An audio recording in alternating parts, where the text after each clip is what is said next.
தற்பொழுது தகவல் கிடைத்துவிட்டது.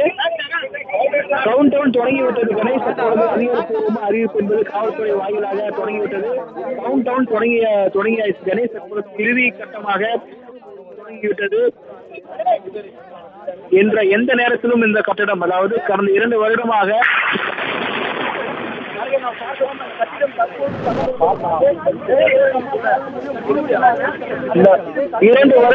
தற்பொழுது அச்சுறுத்தலை ஏற்படுத்தி வந்த இந்த கட்டிடம் தற்பொழுது நேரடியாக அப்படியே சரிந்த காட்சியை பார்த்தோம். நம்மை நோக்கியும் கூட சில கட்டிடங்கள் வந்தன.